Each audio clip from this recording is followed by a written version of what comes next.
Welcome back po mga kabayan. Pag-usapan natin ngayon kung paano natin ma-verify ang ating address nang hindi tayo naka-receive ng mail galing sa Google. Hindi tayo naka-receive ng PIN through mail galing sa Google. Yun nga mga kabayan, bago ang lahat ay tingin po kayo dyan sa taas. Paki-click lang yan kung interesado kayo na makita ang tips and steps kung paano magtanim ng aloe vera. So, balik tayo dito mga kabayan. At ang second method na gagawin natin ay through manual process. So, pupunta tayo. Ang gagamitin ko ay ang aking cellphone sa pag-process ng verification ng aking address. At ang kailangan ko na document ay ito, ang passport.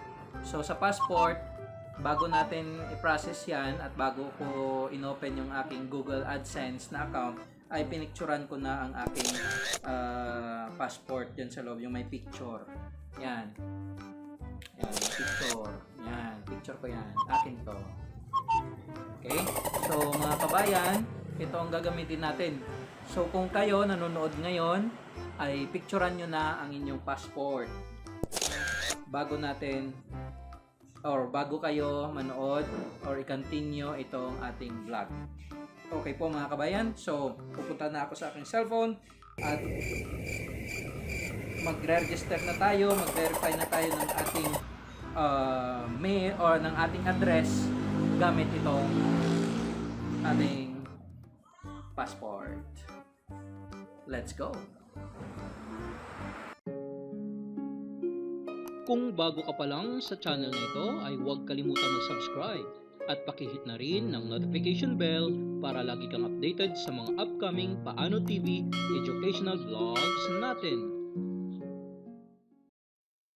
Step 1. Mag-login sa inyong AdSense account. Step 2. Scroll down lang hanggang sa makita ang verify your billing address. Step 3, itap ang verify na menu at pagkatapos ay itap ang 3 vertical dots sa enter your PIN. Step 4, tap help. Redirect na tayo sa help section ng Google Adsense at scroll down lang natin. Yan ang step 5. Step 6, tap PIN troubleshooter.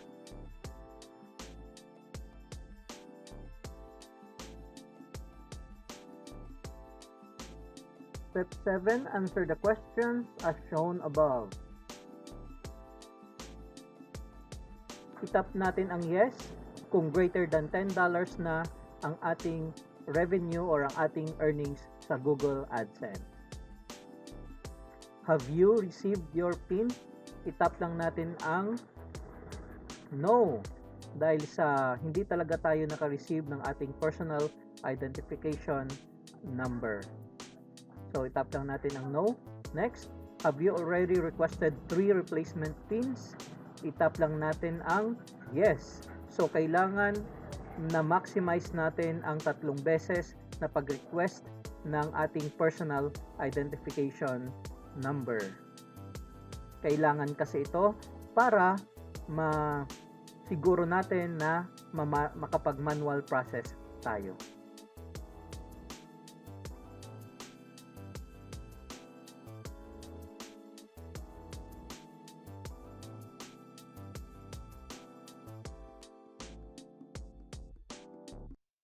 Itong pagmamanual verification natin ng ating mailing address ay napaka-importante kasi yan ang reminder sa atin na meron tayong 4 months lang para i-verify ang ating PIN or para ma-enter natin ang ating PIN dahil after 4 months ay hindi na ito magkakaroon ng mga ads ang ating YouTube channel.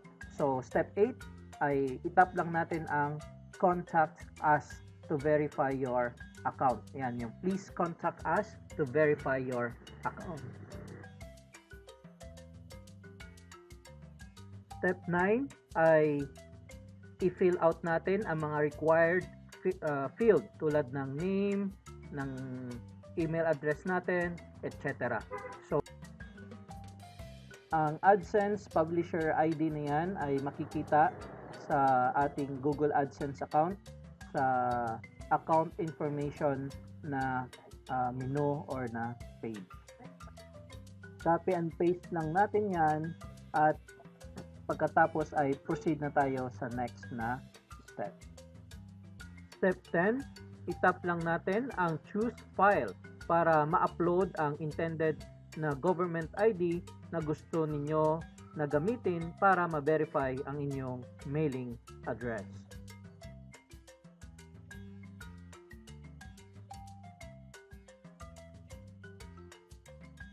Habang ina-upload natin ang ating passport para gamitin sa pag-identify ng ating mailing address, ay abangan po ninyo bago matapos itong vlog na ito kung accepted ng Google AdSense itong ating passport na ginamit. At abangan nyo din po bago matapos itong vlog kung ilang minuto or ilang araw bago inaccept ng YouTube or ng Google AdSense itong ating application. At last step, step 11, itap lang natin yung submit na button.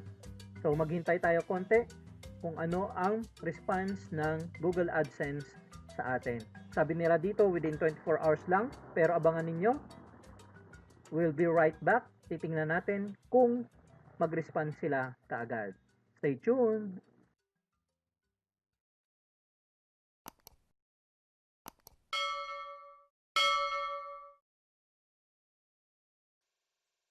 Welcome back mga kabayan. Mga kabayan, wala pang 2 minuto ay may na-receive na tayong mail or email galing sa AdSense support. I-open lang natin ito. Na-receive na nila ang ating request para sa manual verification ng ating identity. At sinasabi dito, yan mga kabayan, may isa pang message. I-open lang natin.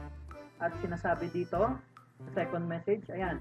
Thanks for sending your proof of identity. I am happy to let you know that this fulfills the address verification ng ating Google AdSense account. So, ibig sabihin lamang nito mga kabayan na accepted na ng Google AdSense ang ating proof of identity.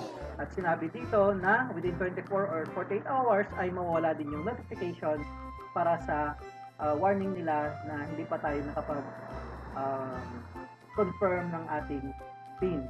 So, ibig sabihin nito mga kabayan ay pwede na natin ma-withdraw ang ating earnings na $100.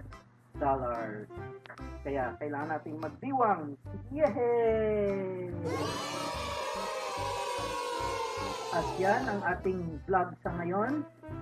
Kung may natutunan po kayo sa ating content na ito, ay huwag kalimutang i-like, mag-subscribe at paki-turn on na rin ng notification bell para lagi kayong updated sa ating mga upcoming Paano TV educational vlogs. At please, paki-share na rin ang vlog na ito para sa iba pa na namomroblema ng kanilang PIN sa Google AdSense. Ako po si Kuya Nance at ito ang Paano TV. See you next time!